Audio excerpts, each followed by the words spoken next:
Hello everyone, কেমন আছো তোমরা সবাই? আশা করছি সবাই খুব ভালো আছো, সুস্থ আছো। ভগবানের কৃপায় সবাই খুব ভালো থাকো, সুস্থ থাকো এই কামনা করি। তো বেশ অনেক দিন পর একটা ভ্লগ শেয়ার করছি। তো ইদানিং অনেক দিন বলতে প্রায় 6-7 মাস মতন তো কোনো ভ্লগ তোমাদের সাথে শেয়ার করতে পারিনি।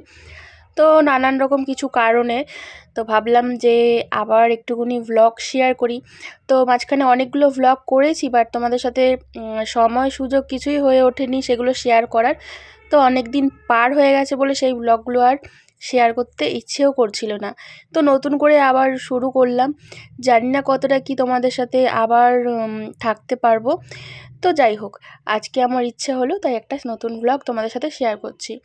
তো আজকের পুরো ভ্লগটা তোমরা দেখো, আর অবশ্যই সাথে থেকো, পাশে থেকো সব সময়ের মতো। তো আজকে সকাল সকাল প্ল্যানিং করেছি পিসি বাড়ি যাব, তো সেই মতন আমরা বেরিয়ে গেছি। তো এখানে তোমাদের দাদা ভাই বলো বা আমার বাবা কেউই যাচ্ছে না, আমি, আমার মা আর সোনা, আমরা তিনজনে মিলেই যাচ্ছি। আর আমার বাড়ি বেলঘরিয়া, আমার বাড়ি থেকে একটা স্টেশন মানে হলেই আমার পিসি বাড়ি। তো এই হচ্ছে পিসি বাড়ি দমদম। এটা হচ্ছে আমরা এসে গেছি বেদিয়া পাড়ার কাছে। দেখতে পারলে সাইড দিয়ে ট্রেন যাচ্ছে, আর এই পাশটা কাজ চলছে, ওই দিকটায় মেট্রো লাইন, আর ওই পাশটা ট্রেন লাইন। এই হচ্ছে আমার পিসি বাড়ি। আমি চলে এলাম। পার্কটা নতুন উদ্বোধন হয়েছে, বেশ সুন্দর হয়েছে। আগে এই জায়গাটা অন্যরকম ছিল, এখন বেশ সুন্দর হয়ে গেছে। আর আমার পিসি এখানে যে কী করছে, আমরা অনেক দিন আসবো বলে আমার পিসির একেবারে রান্না বান্নায় ব্যস্ত। এখানে কড়াইশুঁটি কচুরি করছে। আমরা এসে পৌঁছালাম অনেকটা বেলা হয়ে গেছে, বাড়িতে কাজকর্ম সারছিলাম। তো ওদিকে আমার শ্বশুরমশাই শাশুড়ি মা ওরা নিয়েই ঘুরতে গেছে। তো তোমাদের দাদাভাইয়ের কিছুটা কাজ ঘরে এগিয়ে ঠেগিয়ে দিয়ে আস্তে আস্তে দেরি হয়ে গেছে। এদিকে আমার পিসামশাই কাজ থেকে চলে এলো, দেখো। আরে দেখো আমার পিসির কাণ্ড। এই বেলা 1টার সময় আমার পিসি আমাদেরকে গুছিয়ে খেতে দিয়েছে আর কি। এখানে কড়াইশুঁটির কচুরি, আলুর দম, তারপরে হচ্ছে মিষ্টি।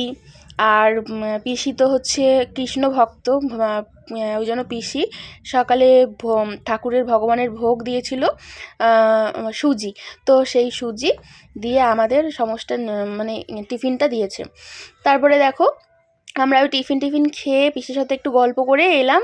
এই যে পিসি বাড়ির সাইডে এই ওপরে ট্রেন লাইন দেখতে পাচ্ছ, ট্রেন লাইন একদম বাড়ির পাশে। এখানে এসে কিন্তু আমার সোনা বাবা বেশ মজা পায়, আনন্দ পায়। আর ছোটোবেলা সত্যি কথা বলতে আমিও পেতাম, কারণ এই যে বাড়ির পাশ থেকে ট্রেন গাড়ি যাবে, দেখবো, এগুলো খুব আনন্দর ব্যাপার। আমার পিসামশাই এখানে এসেছে, কি করছে, কাজ করছে, টুকুস টাকুস গাছ লাগাচ্ছে, এই করছে, এইসবই করতে থাকে। আর এখানের গাছপালা এত ভালো হয়, এখানে দারুণ দারুণ ফল হয় জানো তো। কাঁঠাল গাছগুলোতে দারুণ দারুণ কাঁঠাল হয়। আর পিসিবাড়ির এই জায়গাটায় একটা বড় কাঁচা মিঠে আম ছিল।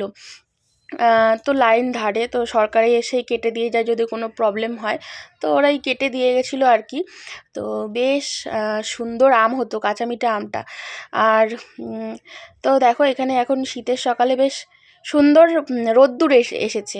তো ওই পাশে সব দাদারা বসে আছে, আর আমরাও একটু ঘুরছি। ট্রেন লাইনের ওপর তো মানে উঠতে খুবই ভয় লাগে, ওপরে উঠি না। তা আমি এখানে এসেছি, আর এখানে পিসিরা সব গাছ টাছ উঠেছে। এখানে গাছে জল দাও বা করো না করো, কোনো পরিচর্যা না করলেও গাছপালা কিন্তু বেশ দারুণ হয়। আর এই দেখো বসে থাকতে থাকতে পিছন থেকে ট্রেন যাচ্ছে, একটা মালগাড়ি যাচ্ছে। সোনা বাবা দাঁড়িয়ে দাঁড়িয়ে দেখছে, আর আমরা এখানে বসে আছি, রোদ্দুর পোহাচ্ছি আর ট্রেন দেখছি। এর একটা মজাই আলাদা, তাই না বলো? তো এখানে বসে বসে আমরা বেশ এনজয় করছি। তো পিসি ওইদিকে দুপুরে খাওয়ার রান্নাবান্না করছে। পিসিকে বললাম বেশি কিছু করতে হবে না, কারণ ওই এত বেলায় এত কিছু টিফিন খেয়ে আবার দুপুরে এত কিছু রান্না করলে পরে খাওয়া যায়। পিসি তো অনেক কিছু করতে চাইছিল। তো যাই হোক, এখানে আলু পোস্ত করেছে, যেটা মানে আমার খুবই পছন্দ। আর পাঁপড় হয়ে যাচ্ছে, তার সঙ্গে একটা নিরামিষ চচ্চড়ি রয়েছে। আর এই পনিরের তরকারিগুলো ছিল পিসির, তো ওগুলো আর কি গরম করে দিয়েছে। কিন্তু আমি এখন ওইসব কিচ্ছু খাবো না, কারণ ডাল আলু পোস্ত এই দিয়ে আর কি দারুণ খাবার হবে। খাওয়া দাওয়া কমপ্লিট করে বেশ অনেকক্ষণ শুয়েছিলাম, সন্ধে হয়ে গেছে। তো ওই কারণে সন্ধেবেলা এই যে শোনার জন্য একটুখানি ম্যাগি বানাচ্ছি। আর এদিকে পিসির শরীরটাও মানে হঠাৎ করে খারাপ করেছে। সকালে আমি আসা থেকেই বলছে শরীরটা খারাপ লাগছে, মাথা ভার হয়ে গেছে। তো এই কারণে পিসির জন্য গরম জল করে দিচ্ছি, একটু ভাপ নেওয়ার জন্য। গরম জলের মধ্যে একটুখানি অমৃতাঞ্জন ফেলে দিয়ে পিসিকে বললাম মাথা ঢেকে একটুখানি ভাপ নাও মাথাতে। তো তখন আমরা বুঝতে পারিনি যে পিসির কী হচ্ছে আর কি। তো পিসি অনেকক্ষণ ভাপ নিচ্ছিল। আর এদিকে আমরা ওদিকে সোনাকে টিফিন খাইয়ে পিসির ওইসব জোগাড় করে দিয়ে আমি আর মা আমরা দুজনে যাচ্ছি। পিসিরই এক বান্ধবীর বাড়ি রয়েছে এই সামনে। আমরা যখন আসছিলাম তখনই ওই কাকিমা ডাকছিল খুব করে।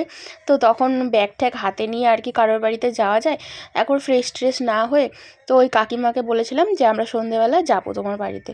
তো ওই কারণে মা আর আমি যাচ্ছি। আর এই দেখো ওপরে ওটা হচ্ছে মেট্রোর লাইন। আর এপাড়া থেকে এদিক থেকে পিসির বাড়ির ওদিকে যত যাব পিছনে ওইটা নপাড়া অবধি মেট্রো লাস্ট। তো চলো, এই আমার এখানটায় আসলে না এগুলো খুব ভালো লাগে। এক পাশ থেকে মেট্রো যায়, এক পাশ থেকে ট্রেন যায়। তো যাই হোক চলো, কাকিমাদের বাড়িতে এসেছি। আর এখানে কাকিমা এত মানে কি বলবো, যখনই আসি না কেন কী খাওয়াবে করে পাগলা হয়ে যায়। তো চা বিস্কুট নিমকি তারপর ডিমের অমলেট করে দিয়েছিল, এই সমস্ত খেয়ে এসেছি। আবার পিসির হঠাৎ করে শরীরটা খুবই খারাপ হয়ে গেছিলো, তো সেই কারণে পিসিকে একটু হসপিটালে নিয়ে গেছে। আর এখানে হচ্ছে পিসির বড় ছেলের মেয়ে মিডিলে বসে আছে। তো ওরা এসেছে, ওরা মানে সামনেই থাকে, ফ্ল্যাটে থাকে। তো বৌদি এসেছে, দাদা এসেছে, ওর মেয়ে এসেছে। আর ওই পাশের একটা পুচকু ওটাও আরেকটা পাশে থাকে, বৌদির আর কি বোনের মেয়ে হয়।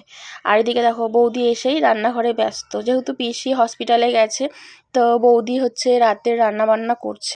তো চলো বন্ধুরা, আজকের মতন টাটা। ছোট্ট একটা ভ্লগ শেয়ার করলাম, অবশ্যই কেমন লাগলো জানিও। তো সবাই ভালো থেকো, সুস্থ থেকো, দেখা হচ্ছে নতুন একটা ভ্লগের সাথে।